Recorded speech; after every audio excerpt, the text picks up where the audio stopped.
کہ اللہ سے محبت ہو جاوے. اللہ سے محبت نہیں ہے. کیوں؟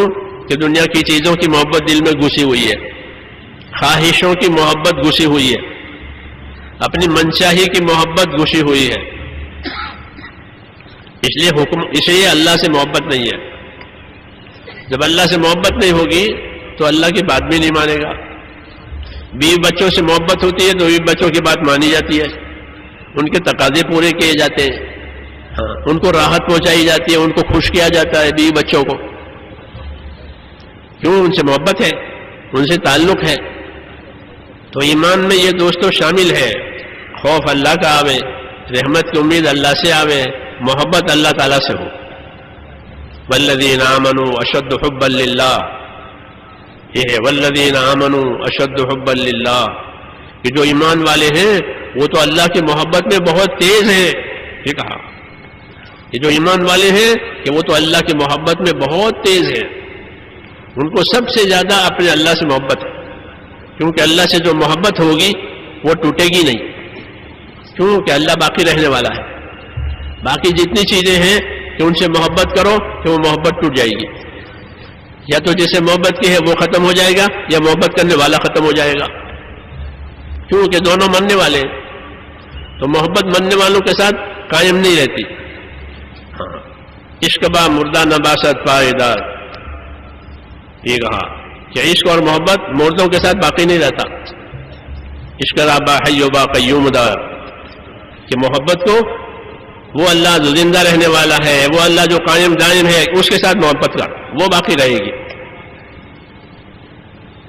مولانا الیاس صاحب رحمۃ اللہ علیہ فرماتے تھے کہ جب لوگ اللہ کے حکموں سے اور اللہ کے حکموں والی محنت کریں گے تو اللہ تعالیٰ ان کے دلوں میں اپنے حکموں کی محبت ڈالیں گے. ایمان کی محبت، نماز کی محبت، صدقہ کی محبت، مسلمان کی محبت، آخرت کی محبت. یہ فرمایا کہ جب لوگ اللہ کے دین کی محنت کریں گے تو ان کے دلوں میں اللہ اپنے حکموں کی محبت ڈالیں گے. اور جب دین کی محنت چھوٹ جائے گی تو فنا ہونے والی چیزوں کی محبت ان کے دل میں آئے گی.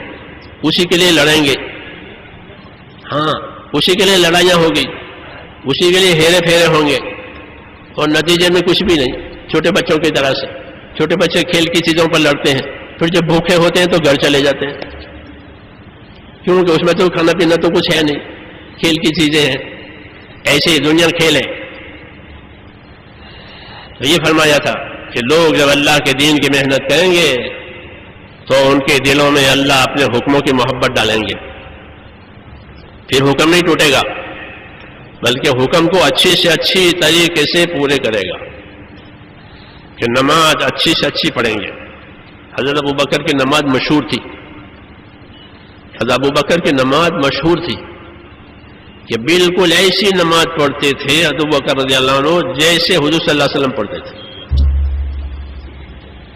اپنی وفات، وہ بیماری جس میں حضور نے وفات پائی، حکم دیا کہ میری غیر حاضری میں، میری بیماری میں ابوبکر نماز پڑھاوے.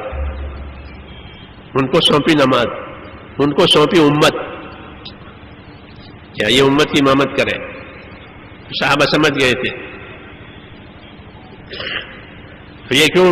کہ انہوں نے اپنا دین، اپنا ایمان، اپنی نماز ایسی بنائی تھی جیسے حضور صلی اللہ علیہ وسلم کی تھی. عبداللہ ابن زبیر ابو بکر کے نواسے ہیں، بڑی بیٹی کے بیٹے ہیں اسما کے. ان کی نماز بالکل ایسی تھی جیسے ابو بکر کی تھی، بالکل نانا کی نماز. یہ مثالیں ملے گی آپ کو سیرت میں کہ عبداللہ ابن زبیر نواسے ہیں ابو بکر کے، جیسے حسن حسین حضور صلی اللہ علیہ وسلم کے نواسے، جلیل القدر آدمی ہے،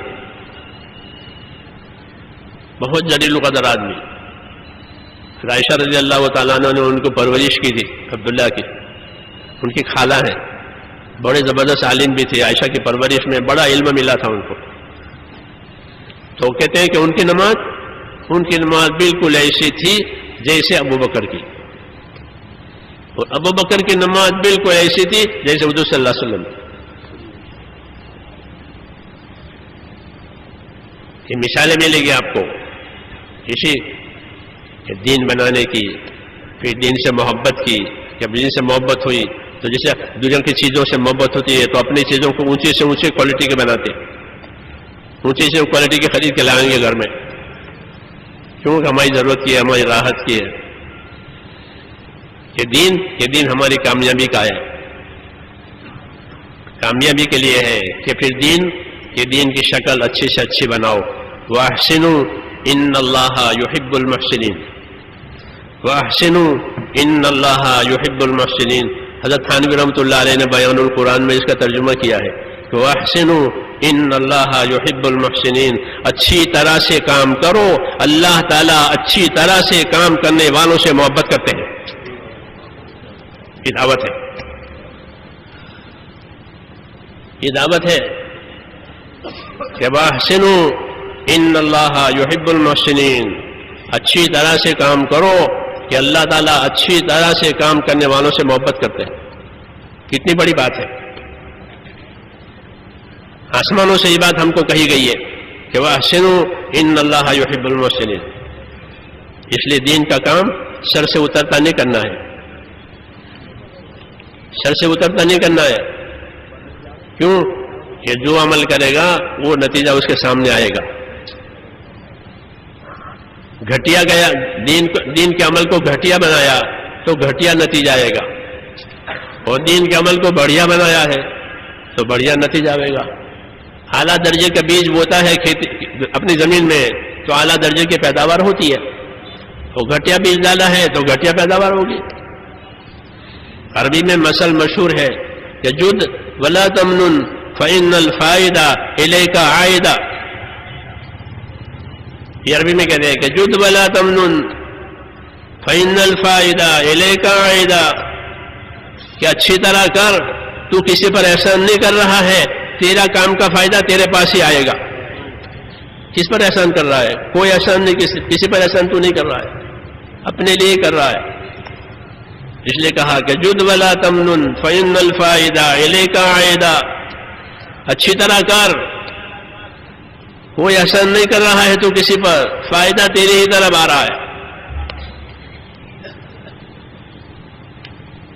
اس لیے میرے بھائیوں، اس محنت کی یہی غرض ہے کہ ہماری دینداری پکی سے پکی ہو جائے. ہاں، پکی سے پکی دینداری، ہم اپنے دین میں پکے ہو جائیں بالکل. اور پکے ہونے کا مطلب یہ ہے کہ دنیا کا کوئی لالچ ہمارے قدم ہٹنے نہ دے. آدمی لالچ کی وجہ سے پھنس جاتا ہے، دنیا کی لالچ، ہاں، دنیا کی چیزوں کا شوق، یہ آدمی کو ہٹاتا ہے. مولانا الیاس صاحب فرماتے تھے کہ اللہ کے راستے میں ایسے پھرو، اتنے پھرو کہ تم پیاری سے پیاری چیز تمہیں اپنی طرف کھینچ نہ سکے. بس اللہ کے بن جاؤ، اللہ کے بن کر اللہ کے بندوں کے حقوق ادا کرو.